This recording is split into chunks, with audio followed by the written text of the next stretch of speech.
ಆಹಾ ಸ್ವಾಮಿ, ಎಷ್ಟು ಸೊಗಸಾಗಿದೆ ಈ ವಚನ. ನೀಲ, ಹೆಣ್ಣು ಮಕ್ಕಳಿಗೆ ಈ ವಚನಗಳನ್ನು ಆಡುತ್ತಾ ಮನೆಗೆಲಸ ಮಾಡುವ ಪಾಠ ಕಲಿಸಬೇಕಾಗಿದೆ. ಏಕೆಂದರೆ ಸಂಸಾರದಲ್ಲಿ ನೊಂದು ಬೆಂದ ಜೀವಕ್ಕೆ ತಣಿಯ ನೀಯಬಲ್ಲುದು ಈ ಸಂಗೀತ. ಕೆಲಸಕ್ಕೆ ಬಾರದ ಹಾಡು ಹರಟೆಗಳಲ್ಲಿ ಕಾಲನ್ನು ಕೂತಿರುವ ತಾಯಂದರಿಗೆ ಈ ವಚನಗಳನ್ನು ಆಡುವ ಗೀಳುಡಿಸಬೇಕು. ಏಕೆಂದರೆ ನಮ್ಮ ತತ್ವ ಪ್ರಸಾರವಾಗುತ್ತದೆ, ಆಡುವವರ ಮನಕ್ಕೆ ನೆಮ್ಮದಿಯೂ ಉಂಟಾಗುತ್ತದೆ. ನೀಲ, ಈ ಕಾರ್ಯವೆಲ್ಲ ನಿಮ್ಮಿಂದಲೇ ಆಗಬೇಕಾಗಿದೆ. ಅರ್ಥವಾಯ್ತು ಸ್ವಾಮಿ. ಬಹುಬೇಗ ಕಲ್ಯಾಣ ಕೈಲಾಸವಾಗಬೇಕಾಗಿದೆ. ಶರಣರ ಬರವೆ ಮಗೆ ಪ್ರಾಣ ಜೀವಾಳ. ತಾಯೇ, ನೀಲ, ಯಾರೋ ಬಂದಂತಿದೆ. ಓ ತಂದೆ ಹರಳೆಯ ಶರಣರು. ಶರಣು ಶರಣು ತಾಯಿ. ಬನ್ನಿ ಅಪ್ಪ, ಒಳಗೆ ಬನ್ನಿ. ಬೇಡ ತಾಯಿ, ಅಪ್ಪಗಳಿದ್ದಾರೆಯೇ? ಇದ್ದಾರೆ. ತಾವು ಒಳಗೆ ಬನ್ನಿ, ಹೊರಗೆ ನಿಂತು ಮಾತಾಡಿರಲ್ಲ. ಗುರುದೇವರು ಬಂದ ನಂತರ ಬರುವೆ ತಾಯಿ. ನೀಲ, ಸ್ವಾಮಿ, ಯಾರದು? ತಂದೆ ಹರಳೆಯ ಶರಣರು ಬಂದಿದ್ದಾರೆ. ಎಲ್ಲಿದ್ದಾರೆ ನೀಲ? ಒಳಗೇಕೆ ಕರೆಯಲಿಲ್ಲ? ಏಕೋ ಒಳಗೆ ಬರಲು ಸಂಕೋಚ ಪಡುತ್ತಿರುವರು. ಸಂಕೋಚ?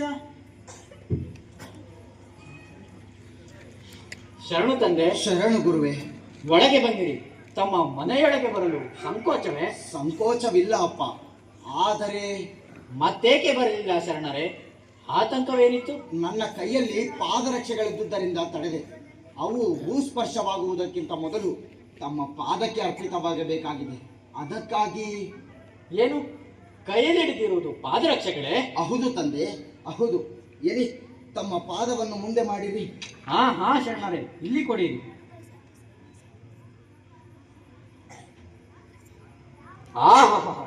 ಈ ಪಾದರಕ್ಷೆಗಳು ಎಷ್ಟು ಸುಂದರವಾಗಿವೆ.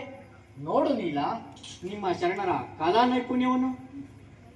ಇದೇನು ಮಧ್ಯದಲ್ಲಿರುವ ಚರ್ಮ ಎಷ್ಟು ಮೃದುವಾಗಿದೆ, ಎಷ್ಟು ಕಾಂತಿಯುಕ್ತವಾಗಿದೆಯಲ್ಲ. ಶರಣರೇ, ಇವುಗಳನ್ನು ತಯಾರಿಸಲು ನಾನೇನಾದರೂ ಅಪ್ಪಣೆ ಎತ್ತಿದ್ದೇನೆ? ಇಲ್ಲ ತಂದೆ, ಅಪ್ಪಣೆ ಇತ್ತಿಲ್ಲ. ಆದರೆ ಹೊರಲಾರದ ಹೊರೆಯನ್ನು ಹೊರಿಸಿದ್ದೀರಿ. ತಮ್ಮ ಮಾತಿನ ಬೆಳಗು ಅರ್ಥವಾಗುತ್ತಿಲ್ಲ ಶರಣರೇ.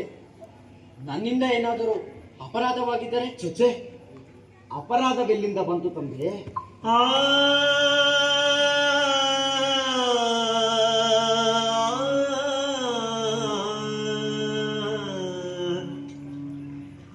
ಅಂದು ತಾವು ಬೀದಿಯಲ್ಲಿ ಬರುತ್ತಿದ್ದುದನ್ನು ಕಂಡು ಮನ ಹೊಕ್ಕಿ ಆನಂದದಿಂದ ಶಿರಬ